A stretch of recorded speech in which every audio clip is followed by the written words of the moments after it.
projecte Les 8 al Raval neix de la idea d'intentar aglutinar diferents relats sobre el 15M i l'acampada a la ciutat de Terrassa, i llavors es va començar a demanar textos a diferents persones que havien participat a través de l'àgora virtual que s'havia creat en el moment de l'acampada, i llavors vam rebre resposta d'unes quantes persones i vam començar el projecte del llibre.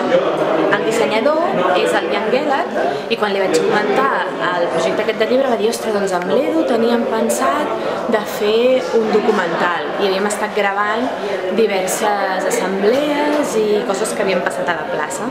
I vam dir, doncs, home, em semblava que eren dues idees, dos relats sobre l'acampada que es complementaven molt bé, i llavors per això vam dir, va, doncs ho ajuntem, vam trobar el nom, el Didac de seguida es va afegir al bombardeig, i res, tots quatre vam iniciar aquesta aventura. Llavors vam comptar amb els textos de 22 autors diferents, a part hi ha hagut fotògrafs que també han aportat les seves fotografies.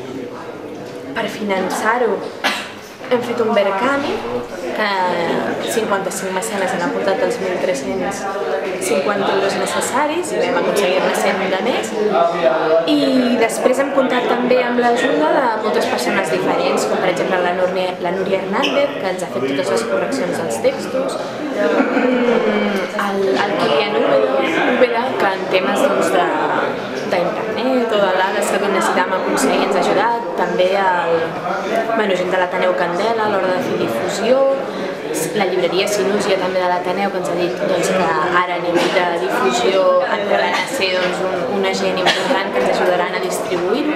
Realment han estat moltes les persones que ens han aportat puntualment el seu coneixement per tirar endavant aquest projecte i millorar-lo. Li queda bastanta vida, a veure si podem projectar a diferents sales. Doncs, vaig enviar un email i vaig dir: si teniu ganes d'explicar el 15M a l'acampada de Terrassa des de la vostra perspectiva, ja sigui una vivència personal, ja sigui una... O sigui, és gent que va participar. És gent que va participar, que eren usuaris, diguem-ne, de l'àgora virtual.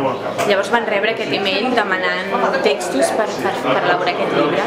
Es donaven 4 pautes molt simples sobre el 15M i l'acampada. Era molt lliure, la teva experiència personal. Hi ha gent que ha fet una visió més panoràmica, que ha volgut fer una lectura del que ha acabat significant. Hi ha gent que va passar el text que havia escrit la primera nit tot emocionat a la tenda. I hi ha textos molt diversos, però jo crec que complementen molt explicar el relat i la vivència de l'acampada aquí a la ciutat de Terrassa.